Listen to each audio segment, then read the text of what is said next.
وہ بڑا full size کا جو ہوتا ہے، سب سے بڑا والا بڑی سائز کا جو ہوتا ہے، اس سائز کے صفحے تقریباً 80 کے قریب بنتے ہیں ایک دن تک. یعنی اگر وہ ایک دن میں صفحے لکھتے تو 80 صفحے ایک دن کے بنتے ہیں، 80 صفحات بنتے ہیں. اتنا کام کیا، اور ہم ایک صفحے کا ہی کام کر لیں تو بہت ہو جائے گا. آدھے صفحے کا کر لیتے چلو. اگر آدھی سطر کا کام کر لیں تو اے سنیت کا درد رکھنے والوں، آدھی سطر کا مطلب یہ ہے کہ اس کے مطالعے کے لیے وقت کہاں سے لائیں گے؟ اتنا علم حاصل کریں تو آدھا صفحہ بھی لکھ پائیں گے. الدولت المکیہ، ایک رسالہ جو اعلیٰ حضرت نے مکہ مکرمہ میں خانہ کعبہ کی دیوار کے سائے تلے لکھا، اور وہ بھی بیماری میں 8-8.5 گھنٹے کے دوران. اور وہ کتاب اگر کوئی سامنے رکھ کر اس فتوے کو، اس رسالے کو ترتیب دے تو ایک لائبریری چاہیے. جتنے حوالے دیے ہیں اعلیٰ حضرت نے، تو مطالعے کے لیے بھی وقت چاہیے، آدھا صفحہ لکھنے کے بھی لیے. اے سنیت کا در رکھنے والوں، تحریک اور نظریہ قربانی مانگتی ہے. تحریک چلانے کے لیے کئی لوگ ایسے ہوتے ہیں جنہوں نے آج قربانیاں دی ہوتی ہے، آج جیلیں بھگتی ہوتی ہے، آج شہادت حاصل کی ہوتی ہے، اور اس کے 100 سال کے بعد اس کا نتیجہ آتا ہے، سینکڑوں سال کے بعد نتیجہ آتا ہے. اگر ہم میں سے کوئی بندہ ایک دن گن لے کر ساتھ کھڑا ہو گیا، یا ایک دن جناب والا جوانیاں لٹائیں گے، مسجدیں بچائیں گے، نعرے لگانے، بولا میری قربانیاں ہیں، مجھے قربانیوں کا صلہ چاہیے، تو اس کا مطلب تو رضا الہی کے لیے کام نہیں کرتا تھا، سرکار کی محبت کے لیے کام نہیں کرتا تھا. اگر تو اللہ کی رضا کے لیے کام کرتا ہے تو پھر صلہ تو بندے سے کیوں مانگتا ہے؟ اگر تو جناب والا تو اللہ اور اس کے رسول کی رضا اور ان کی خوشنودی کی خاطر تو اگر کام کرتا ہے تو بندے سے صلہ کیوں مانگتا ہے؟ عہدہ کیوں مانگتا ہے؟ دنیا کا مال اور جناب والا عزت کیوں مانگتا ہے؟ اگر تو اللہ اور اس کے رسول کو راضی کرنا چاہتا ہے تو جیل میں اگر مسجد کے لیے گیا ہے تو پھر دنیا کے مال پر تذکرہ نہ کر. اگر تو نے جناب والا مسلک کے لیے مخلص ہے تو پھر عہدے کے لیے ذکر نہ کر، عہدے کے لیے لڑائی نہ کر. یہ ہوتا ہے نا جب کام ہو تو آپس میں لڑائیاں ہوتی ہے. اے سنیت کا درد رکھنے والوں، ہم آپ کو ایک سوچ دینے آئے ہیں، ایک فکر دینے آئے ہیں، فکر رضا. یہ اعلیٰ حضرت کے اس عرس کے موقع پر کہ اعلیٰ حضرت کی سوچ تو یہ ہے کہ تم ایک ہو جاؤ، ایک دوسرے کی ٹو میں نہ پڑو، ایک دوسرے کے عیب جاننے کی کوشش نہ کرو، اس لیے کہ تم ایک دوسرے کے بھائی ہو. اور جب ایک دوسرے کا بھائی ایک دوسرے کو بنا دیا جائے تو تم سب باتوں کے اس کے محافظ، اور ہر چیز تمہاری ہو جاتی ہے، اس کی عزت، اس کا مال، اس کا جسم سب تمہارا ہو جاتا ہے. اے سنیت کا درد رکھنے والوں، کیا سنی تحریک کے پلیٹ فارم پر ہم سنیوں کو ایک کرنے نکلیں تو یہ نیو کراچی کے کارکنان ساتھ دیں گے؟ ایسا تو نہیں نیو کراچی کے اٹھ کے جا رہے ہیں کہ ان کا گھر تو قریب ہی ہے. باہر والے تو پتا ہے جب اختتام ہوگا گاڑی جب ہی جائے گی. قریب والے سوچتے چلو یار نیند آ رہی ہے، ہم کو بھی آتی ہے. مگر اے سنیت کا درد رکھنے والوں، اتنا دور سے خالد بھائی نے، سلیم بھائی نے، اعجاز بھائی نے، اشرف بھائی نے، سب نے محنتیں کر کے سینکڑوں روپے، ہزاروں روپے خرچ کر کے جلسہ کیا، اور ہم سال میں 1-2 تو جلسے کرتے ہیں. سنی تحریک کے کارکنان گواہ ہیں. اگر یہ بولتے ہیں کہ ہم روز روز جلسے کرتے ہیں تو آپ چلے جاؤ، 2-3 یا 2 جلسے ہوتے ہیں، یا ربیع الاول میں بولتے ہیں یا یوم رضا میں، باقی اجلاس کرتے ہیں. اگر اس میں بھی ایک سوچ اور ایک فکر لے کر نہ جائیں، کوئی نئی بات لے کر نہ جائیں، تو آپ روایتی تقریریں سننے کے قائل ہو، اور سبحان اللہ سبحان اللہ یہ بولنے کا ثواب ملتا ہے، بول بول کے چلے جاتے ہیں. مگر مسئلہ تو یہ کام کون کرے گا، چاکنگ کون کرے گا، گولیوں کی گنج گرج میں رکے گا کون، جیل میں کون جائے گا، ماں کی ڈانٹ کون سنے گا، باپ کا تماشا کون کھائے گا، بھائیوں کی ناراضگی کون مول لے گا. گھر میں جاؤ، شادی شدہ ہے تو دروازہ کھولے تو بائڑی کا منہ کون دیکھے گا. یہ جو کام کرتا ہے خالد بھائی سے پوچھو کہ یہ جب رات کو دیر سے اشتہار لگا کے گھر پہنچے ہوں گے تو ان کو پتا چلتا ہوگا گھر میں کیا آوازیں آتی ہوگی، اور کھانا نہیں کھایا ہو تو پھر خود ہی گرم کر کے کھانا پڑتا ہے. یہ آپ تو ابھی تقریر سن کے چلے جاؤ گے، پھر ان کو سامان بھی سمیٹنا ہے. تو اتنی محنتیں کی ہو، اور آپ نیند کے چکر میں وہ بھی ایک دن آئے اور 1.5-2 گھنٹہ بیٹھے ہو. بولا یار بہت سنیت کا کام کر لیا. اور نیاز بھی نہیں ہے پھر یہاں۔ اکرم بھائی بولنے لگے بہت بڑا جلسہ ہوگا، میں نے کہا کیا نیاز بھی رکھی ہے؟ کیونکہ اکرم بھائی یوم رضا کرتے تو دیگیں چڑھاتے ہیں، اکرم بھائی یوم رضا کرتے ہیں تو جتنے جلسے کے لوگ ہوتے ہیں ان کو کھانا کھلاتے ہیں۔ ہم نے کھانا نہیں کھلایا، یہ کھانے کے پیسے کہیں اور خرچ کر دیتے ہیں، اس لیے کہ اس کا بھی ثواب تو ملتا ہے۔ تو اس لیے بھائی یہ جو ہم نے کام کیا ہے، کیونکہ میں نے دریاں بچھائی ہے، میں نے اشتہار لگائے ہیں، ڈائریکٹ نے آسمان سے ٹپکا اور اسٹیج پہ آ کے کھڑا ہو کے تقریر نہیں کی ہے۔ ہم نے جب کام کیا، یہ آپ کے نیو کراچی میں آتے تھے، ایک اسکوٹر ہوتی تھی، 3 جانے بیٹھتے تھے، اور جب کوئی کو بولتے تھے میں سلیم قادری ہوں تو ہنستے تھے لوگ، یہاں کے لوگ گواہ ہیں۔ بعد میں بولا تھا یہ اسکوٹر پہ آتے ہیں 3 جانے، یہ کیا کام کریں گے؟ اب جب ہم اسکوٹر سے کسی اور چیز میں آ رہے ہیں، بولا لگتا ہے دبا کے سپورٹ ہو رہی ہے، آ رہا ہے۔ بولا میں تو پہلے بولتا تھا کوئی دال میں کالا ہے، کہیں سے مل رہا ہے ان کو۔ مل کیا رہا ہے؟ جو کام کرتا ہے مزار کے باہر مجاور بیٹھ جاتا ہے تو ٹھیکہ دیتا ہے۔ مجھے ایک آفر آئی ہے ایک مزار کی کہ اوقاف میں میرے تعلقات ہے، ایک مزار تم نکلوا لو، ریلیز کرا لو۔ اوقاف میں یہ طریقہ کار ہوتا ہے ریلیز کرانے کا، 1 لاکھ روپیہ رشوت خرچ ہوگی۔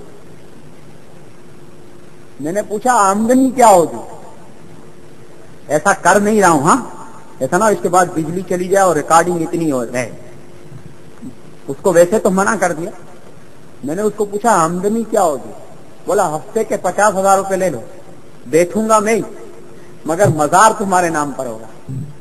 مثلا وہاں ریلیز ہوگی کہ متولی میں ہوں، تو اب میری مرضی پر ہے کہ مجاور وہاں کون بیٹھے۔ تو وہاں پیٹیاں لگی ہوئی ہوتی ہے، سنی عورتیں سنی مرد جاتے ہیں، جو بھی جاتا ہے اس میں ڈال دیتا ہے۔ بولا مزار والے کے نام یہ چندہ جاتا ہے وہ آدمیوں کو، یہ جاتا ہے راشی افسروں کو، یہ جاتا ہے چرسی بھنگوڑی کو، یہ صحیح جگہ پہ نہیں لگتا۔ اس سے نیاز پکتی ہو نا تو دل خوش ہو، اس سے سنیوں کی فلاح و بہبود کا کام ہوتا ہو تو خوشی ہو، سنی بیواؤں عورتوں کا کام ہوتا ہو تو خوشی ہو۔ یہ بھنگوڑی آپس میں بیٹھتے ہیں، بھنگ نہیں پیتے ہیں، یہ سارے مزار پہ جمع ہوتے ہیں۔ یہ سنیوں کا عقیدہ نہیں ہے، یہ تو انہوں نے بدنام کیا ہوا ہے۔ اوقاف نے اپنے ہاتھ میں لی ہوئی ہے، جو سالہ زیادہ رشوت دے اس کو مزار دے دیتے ہیں۔ جس دن یہ کھلتی ہے پیٹی اس دن بھی بٹوارا ہوتا ہے۔ 25,000 چندہ اندر سے نکلے تو 5,000 اندر جاتا ہے، باقی سارا پیسہ آپس میں تقسیم ہوتا ہے۔ تو بھائی میں تو مزار پہ بھی بیٹھ جاؤں تو کام بن جائے گا۔ اور اب تو سلیم رضا کی معرفت اتنے تعلقات ہو گئے ہیں کسی انتظامیہ کے افسر سے، کیونکہ افسروں کے پاس سلیم رضا ہی جاتے ہیں۔ کوئی بند ہو جائے تو ہم انہیں ڈھونڈتے ہیں، ہم تو سوئے ہوئے ہوتے ہیں، بات نہیں کرتے ہیں۔ یہ سب سنیوں کا کام کرنے کا نتیجہ ہے۔ اعلیٰ حضرت بولتے ہیں نا، مفت پالا تھا کبھی کام کی عادت نہ پڑی، مفت پالا تھا کبھی کام کی عادت نہ پڑی، اب عمل پوچھتے ہیں ہائے نکما تیرا، کہ جب میں قبر میں ہوں گا تو فرشتے آئیں گے پوچھیں گے بتا تم نے کیا کیا دنیا میں۔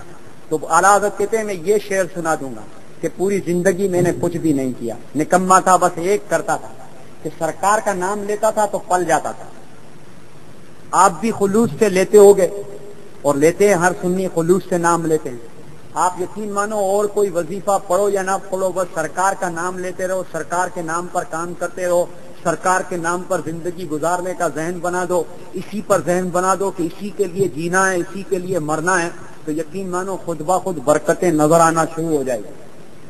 ایک واقعہ میں سناتا رہتا ہوں۔ ایک بزرگ پنجاب کے ہیں، ان کے پاس قرآن سے ثابت ہے، اس لیے کہ جس نے سرکار کی شان میں تو ان، ورنہ شریعت ایسی پابند ہے کہ جب تک زنا کے بارے میں 4 گواہ نے ایسا نہ دیکھا ہو جیسے سوئی میں دھاگا ڈلا ہوا ہو، ڈالتے ہوئے نہیں ڈلا ہوا ہو، ایسے دیکھا ہو، اور ایسے کوئی دیکھ ہی نہیں سکتا، اتنی پابندی ہے۔ مگر جب سرکار کی عظمت، سرکار کی عزت کا مسئلہ آیا تو جناب والا اس کو بول دیا بتا تیرا باپ کون ہے۔ اور جب سرکار کے منہ سے اس حرامی کے لیے یہ بات نکل گئی تو وہ سمجھ گیا کہ میں حلال ہی نہیں ہو سکتا، میں حرامی ہوں۔ اس نے اپنی ماں کے سینے پر خنجر لے کر بیٹھ جاتا ہے جو حلال کا نہیں تھا۔ اس نے اپنی ماں کو بولا کہ بتا میرا باپ کون ہے۔ اس نے بولا کیوں؟ بولا وہ تھا گستاخ، سرکار کی شان میں توہین کرتا تھا. یہ قرآن کی میں کا وہ شرح سنا رہا ہوں, کہیں آپ سمجھو میں ادھر ادھر کا واقعہ سنا رہا ہوں. سرکار اس کو یہ یقین تھا وہ گستاخ کو کہ سرکار کے منہ سے جو بات نکلی ہے وہ غلط نہیں ہے, مگر وہ تھا دوسری تھا, اس لیے وہ مانا نہیں, مسلمان نہیں ہوا, کیونکہ وہ جہنمی تھا. اس نے اپنی ماں کے سینے پر خنجر لے کر بیٹھ جاتا اور بتا میرا باپ کون ہے, جو میں جس کے نام سے منسوب ہوں وہ میرا باپ نہیں ہے. اس کی ماں نے بولا تیرے کو کس نے بولا؟ بولا میرے کو جس شخص نے بولا ہے وہ بات غلط نہیں بول سکتا. اس نے بتایا کہ ہاں میں نے زنا کیا تھا اور تو اس کا نطفہ ہے, تو اس کی وجہ سے اس نے اپنی ماں کو مار دیا. بتانا علماء نے اس کا فائدہ یہ لیا ہے کہ گستاخ رسول کو گالی دینا جائز ہے. گستاخ رسول کو آسان کتاب پڑھنی ہو تو انڈیا کے ایک عالم ہے منتخب حدیث ہے, ایک کتاب کا نام ہے. میں بڑی کتابوں کا نام لوں اور ڈنگے ماروں, میں عالم تو ہوں نہیں. میں نے علماء اہل سنت کی کتابیں ہی پڑھ پڑھ کر یہ بات سیکھی اور مسلک کو جانا, یا علماء اہل سنت کی تقاریریں سن کر مسلک میں پختہ ہوا ہوں. تو اس لیے میں آپ کے سامنے کوئی یہ بات نہیں کرتا. تو اس لیے آپ یہ کتاب پڑھیں گے تو اس میں بھی یہ اس ماحول کی اس بات کی شرح لکھی ہوئی ہے. اے سنیت کا درد رکھنے والوں, اگر تم کام کرو گے تو خود بخود دینی مسائل کہ اللہ جو دین کی مدد کرتا ہے ان کی مدد ضرور کرتے. اور اس وقت دین صحیح مذہب, صحیح مسلک اعلیٰ حضرت ہی, اس کے علاوہ سب باطل ہے, سب گمراہ ہیں, سب بے دین ہے, یا اس سے ہٹ کر جو کچھ بھی ہے وہ جناب والا جنتی فرقہ نہیں. لوگ بات بولتے ہیں ہم کو کیا, بات سیاستدان یہ بیان دیتے ہیں. اے سنیت کا درد رکھنے والوں, جو بات سیاستدان سربراہ یہ بیان اپنے روب و دبدبے کی بنیاد پر دیتے ہیں, اس پر مناظرہ جیت نہیں سکتے کہ کس کو معلوم کہ کون جنتی کون دوزخی ہے. یہ معلوم ہونے کا پیمانہ اللہ عز و جل نے بندے کو دے دیا, یہ اختیار بندے کو دے دیا ہے. تقدیر اللہ نے یہ نہیں بنائی کہ وہ اللہ کی طرف سے وہ جہنمی ہے یا دوزخی ہے. تقدیر میں یہ لکھا ہے کہ اللہ کو اپنے علم سے پہلے ہی سے علم تھا کہ یہ دنیا میں جا کے یہ کام غلط کرے گا تو اس وجہ سے دوزخی ہوگا, یہ کام صحیح کرے گا اپنی مرضی سے تو جنتی ہوگا. تمہیں خود جاننا ہوگا کہ کون صحیح ہے کون غلط ہے. اگر ایسا نہ ہوتا تو پھر ہمارے پر الزام کیا, یہ تو اللہ کی طرف سے ہوتا, بلکہ ہمیں خود ہمیں پیمانہ دیا گیا ہے کہ ہم جہنمی اور جنتی کو جاننے لگیں. اعلیٰ حضرت نے یہ پیمانہ دے دیا ہے کہ کون جناب والا جہنمی ہے, کون مرتد ہے, کون کافر ہے, کون بد مذہب ہے اور کون صحیح ہے. اگر تمہیں یہ دنیا میں جاننا ہے کہ جنتی کون ہے تو اعلیٰ حضرت کا نام لے لو. اگر اعلیٰ حضرت کا نام لے لیا, اس کا چہرہ کھل جائے تو سمجھ لو کہ جناب والا یہ جنتی ہے اور میں بھی جنتی ہوں. اعلیٰ حضرت کا نام لے اور اس کا چہرہ پک پڑ جائے, اس کے چہرے پر جناب والا نحوست طاری ہونے لگے تو سمجھ لو کہ تم جنتی ہو اور وہ دوزخی ہے. تمہیں یہ بتانا چاہتے ہیں کہ جناب والا اعلیٰ حضرت امام اہل سنت کا مشن ہی صحیح مسلک ہے اور سنی تحریک کسی راہ پر گامزن ہے. اللہ عز و جل ہمیں اعلیٰ حضرت امام اہل سنت مولانا شاہ احمد رضا خان فاضل بریلوی رحمت اللہ تعالی علیہ کے مسلک پر قائم و دائم رکھے, انہی کے مشن پر کام کرنے کی توفیق نصیب فرمائے اور اسی کے مشن پر ہمیں جناب والا کام کرتے کرتے زندہ رکھنے اور اسی پر موت نصیب فرمائے. اللہ عز و جل جو ہمارے سنیوں نے یہ سنی تحریک کے زیر اہتمام اعلیٰ حضرت کے عرس کا اہتمام کیا, اس میں جنہوں نے تعاون کیا, جنہوں نے حصہ لیا, اللہ عز و جل ان کے دین اور دنیا میں برکت نصیب فرمائے. وما علینا الا البلاغ المبین.